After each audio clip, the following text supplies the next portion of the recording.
আমি এখন আলোচনা করব লন্ড্রি বিজনেস নিয়ে। যারা মনস্থির করেছেন লন্ড্রি বিজনেস করবেন কিন্তু তারা জানেন না কিভাবে আয়রন করতে হয় এবং কোথাতে কিভাবে বিজনেসটা শুরু করতে হয়, এই সমস্ত বিষয় নিয়ে আমি আজকে আলোচনা করব। তাদের জন্য বিশেষ করে যারা নতুন তারা অনেকেই জানে না কীভাবে শার্ট আয়রন করতে হয়, কীভাবে প্যান্ট আয়রন করতে হয়, কোথায় থেকে আপনার ওয়াশ করতে হয়, কম্বল, কোট, শাড়ি এবং আদার যে ইকুইপমেন্টের যে খরচ রয়েছে, যেমন ঘর ভাড়া কত এবং ঘরের অ্যাডভান্স কত আসবে, লন্ড্রির যে টেবিল রয়েছে, আয়রনের যে রয়েছে এবং আদার্স যে র্যাক ট্যাক রয়েছে, এগুলো খরচ টোটাল কত আসবে আমি সমস্ত ধারণা দেব আজকে এই ভিডিওর মাধ্যমে। যারা আমার চ্যানেলটিতে আজকে প্রথম, অর্থাৎ আমার ইউটিউব চ্যানেলের নাম গার্মেন্টস লাইফ অ্যান্ড এডুকেশন, এই চ্যানেলটি থেকে আজকে যারা প্রথম আমার চ্যানেলটিকে অবশ্যই তারা সাবস্ক্রাইব করবেন, লাইক শেয়ার কমেন্টস করবেন, পরবর্তী ভিডিও পাওয়ার জন্য সঙ্গেই থাকবেন। আজকের এই বিজনেসটা কিন্তু অনেকেই মনস্থির করে রেখেছেন যে বিজনেসটা শুরু করবেন কিন্তু করতে পারছেন না, কীভাবে শুরু করবেন অনেকেই জানেনই না। চলুন আমরা মূল আলোচনায় চলে যাই। প্রথমত আপনাকে একটা ছোট্ট একটা ঘর নিতে হবে। সেই ঘরটা কেমন হবে, বেশি বড়সড় নয় এবং ছোট্ট একটা ঘর হতে হবে এবং এই ঘরটা অ্যাডভান্স আপনার শহরে আপনার লাখ টাকা আসবে এবং যদি গ্রাম অঞ্চলে বা মফস্বল অঞ্চলে যান সেখানে আপনার 50 থেকে 60 হাজার টাকা অ্যাডভান্স আসবে এবং ঘর ভাড়া যদি গ্রামের অঞ্চলে বা হয়ে থাকে সেক্ষেত্রে আপনার 2000 টাকা 2500 টাকার মধ্যেই আপনি পেয়ে যাবেন। শহর অঞ্চলে হলে আপনার 5000 থেকে 7000 এরকমের মধ্যে আপনি পেয়ে যাবেন ঘরের ভাড়া। তাহলে আপনার কিন্তু প্রাথমিক আমরা জানলাম যে ঘর ভাড়া কত আসবে এবং রেন্ট কত আসবে, ভাড়া কত আসবে।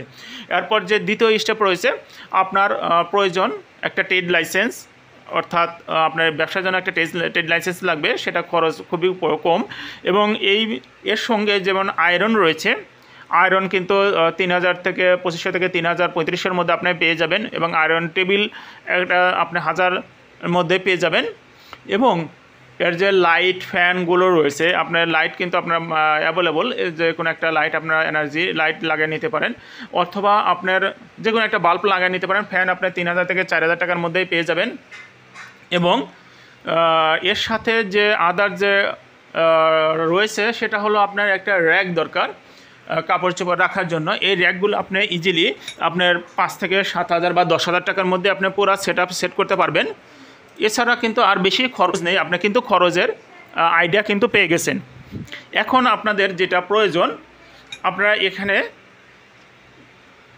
যে কম্বলগুলো রয়েছে এবং কম্বল, কোট, এগুলো কোথা থেকে আয়রন ওয়াশ করবেন, শাড়ি কোথা থেকে ওয়াশ করবেন, কিন্তু এখানে আপনার কোথাও যাওয়ার দরকার নেই। আপনি যখন এখানে একটা সাইনবোর্ড লাগাবেন তখন কিন্তু তারা আসে, ওই যে সাপ্লায়ারগুলো রয়েছে তারা কিন্তু আসে আপনার সাথে যোগাযোগ করবে। আমি বর্তমানে আইডিয়া দিয়ে দিচ্ছি কত আয়রন মানে কত ওয়াশের খরচ আসবে।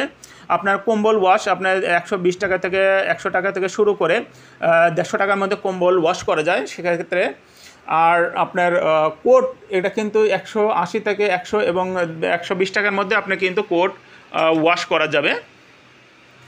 তাহলে আপনি কিন্তু প্রাথমিক ধারণা পেয়ে গেলেন আপনি এখানে কিভাবে আপনারা ওয়াশ করবেন। এভাবে কিন্তু তারাই এসে ওয়াশ করে আপনার কাছে দিয়ে যাবে। আর এটা কিন্তু একটা দেখতে পাচ্ছেন এই যে আয়রনের ইকুইপমেন্ট, এখানে ওই যে আয়রনটা ওখানে রাখা হয়, এই যে এভাবে রাখা হয়। আর উপরে কিন্তু সুইচ বোর্ড দেখেছেন, উপরে কিন্তু আপনারা সুইচ বোর্ডটা দেখেছেন, এই যে দেখুন। এখন আমি চলে যাব কিভাবে শার্ট প্যান্ট আমি এখন দেখাবো লন্ড্রিতে কিভাবে শার্ট আয়রন করা হয়। আপনারা এই পদ্ধতি অনুসরণ করলে খুব ইজিলি আপনারা শার্ট প্যান্ট আয়রন করতে পারবেন। দেখুন, এর আগে প্রথম আমরা কলারটা আয়রন করে নিলাম। কলারটা আয়রন করা হয়ে গেলে এরপর আমরা শোল্ডারটা আমরা সুন্দরভাবে বসিয়ে, দেখুন এভাবে বসিয়ে আমরা আয়রন করে নিলাম। এখন আমরা আয়রন করব চিলিপ অর্থাৎ হাতা। এই চিলিপটা আমরা আমাদের যে সেলাই আছে এই সেলাই বরাবর আমরা ভাঁজ করে রেখে তারপর আমরা আয়রনটা করব। এখানে আমরা কাফের কিন্তু স্লিপের কাপ যেটা আছে, কাপটা আমরা বাটন যেটা আছে সেই বাটনটা লাগিয়ে নিয়েছি। দেখুন এটা উল্টা দিক আছে, আমরা সোজা করে নিব। দেখুন কিভাবে আয়রন করা হচ্ছে। এখন আমরা এই যে চিলিপের অপর হাতা বা অপর চিলিপটা আমরা আয়রন করে নিলাম। খুব সুন্দরভাবে আয়রন করা হচ্ছে দেখুন। এখন আমরা এই শার্টের ব্যাক পার্টটা আমরা আয়রন করে নিব। দেখুন ব্যাক পার্টটা এইভাবে আয়রন করে নেওয়া হচ্ছে।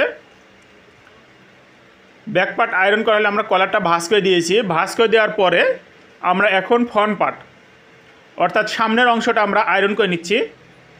বাটনের চার সাইডে বাটনের যে মাঝখানে যে ফাঁকা জায়গা থাকে সেটা আমরা সুন্দরভাবে বসিয়ে আয়রন করে নিয়েছি।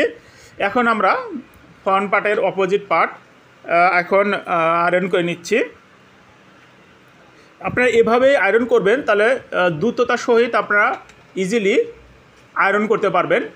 দেখুন এখন আয়রনটা হয়ে গেল। এখন দেখুন এই যে কলারটা এভাবে ধরে, এভাবে আমরা প্লাকেটটা ধরে আমরা শার্টটা উল্টিয়ে নিব, অর্থাৎ ব্যাক পার্ট করে নেব। ফ্রন্ট পার্ট ছিল এত সময়, আমরা ব্যাক পার্ট করে নেব।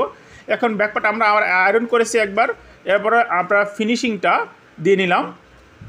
দেখুন কোথাও যাতে কোনো ভাঁজ না থাকে বা আয়রন বাকি না থাকে সেটা আমরা দেখে সুন্দরভাবে আয়রন করে নিলাম। এইটাই হলো মূল ইস্যু। এখানে ভাঁজ করাটা অনেকেই ভাঁজ পারে না। দেখুন এই যে এখানে কীভাবে ভাঁজটা করা হলো, কত সুন্দরভাবে ভাঁজটা করা হলো। আপনারা এভাবেই ভাঁজটা করে নেবেন। দেখুন এই যে ভাঁজ হয়ে গেল। এখন এই যে একটা ভাঁজ দিয়ে নিলাম, হয়ে গেল। দেখুন কত সুন্দর শার্টটা আয়রন হয়ে গেল। আপনার এই পদ্ধতিটাই অনুসরণ করে আমরা শার্ট আয়রন করতে পারবেন ইজিলি।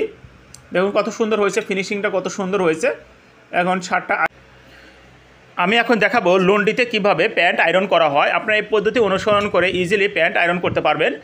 দেখুন এই প্যান্টটা আমরা কিভাবে আয়রন করব সেটা আমরা দেখিয়ে দিচ্ছি। প্রথম আমরা ফ্রন্ট পার্টটা, একটা প্যান্টের দুইটা অংশ, একটা ফ্রন্ট পার্ট একটা ব্যাক পার্ট, আমি আগে ফ্রন্ট পার্টটা আয়রন করে নিব। এখানে দেখুন ওখানে কিন্তু দেখুন এই যে ফ্রন্ট পার্টটা আমি হালকা একটু আয়রন করেছি, ওয়েস্ট জিপারের পাশটা আমি এখন আয়রন করার পরে এখন আমি পুরো প্যান্টটা আমি টেবিলের উপর বসিয়ে দিলাম সুন্দরভাবে। এখানে দেখুন যে সেলাই রয়েছে প্যান্টের ইনসিএমের যে সেলাইটা রয়েছে সেটা মিডিলে রেখে আমরা আয়রন করে নিব ভাঁজ অনুযায়ী। দেখুন এভাবে আমি নিচের পাশটা মানে একটা পার্ট আমি আয়রন করে নিলাম। এখন আরেকটা পার্ট, অর্থাৎ এটা কিন্তু আমি উপর পার্টের সাইড সিমটা আমি আয়রন করে নিচ্ছি। এটা সাইড সিম বলে, প্যান্টের সাইডের পার্টটা আমি আয়রন করে নিচ্ছি। দেখুন সুন্দরভাবে বসিয়ে আমি আয়রন করে নিচ্ছি। এই প্যান্টে কিন্তু ফ্রন্টে কোনো কুচি নাই। এই কুচি না থাকার কারণে এটা কিন্তু আয়রন করা সহজ। কুচি থাকলে কিন্তু সেক্ষেত্রে আপনার কুচিটা ভালোভাবে বসিয়ে নিতে হয়। এখন দেখুন আমি আবার প্যান্টটা উল্টে নিলাম, উল্টিয়ে ইনসিমটা আমি আবার একটু আয়রন করে নিচ্ছি। আপনারা এই পদ্ধতি অনুসরণ করে ইজিলি আপনারা প্যান্ট আয়রন করতে পারবেন। দেখুন হয়ে গেল। এখন দেখুন আমি ওপর পার্টটা আমি এখন সাইড সিমটা আমি আয়রন করে নিচ্ছি। প্যান্ট আয়রন করা কিন্তু শার্টের চেয়ে অনেক সহজ এবং খুব দ্রুততার সহিত আয়রন করা যায়। দেখুন এটা উপরের পার্টটা হয়ে গেল। দেখছেন কত ইজিলি প্যান্টটা আয়রন করা হয়ে গেল। আমি ভাঁজ করে সুন্দরভাবে, দেখুন ভাঁজ কীভাবে করতে হয়, ভাঁজটা করে আপনাদের দেখি।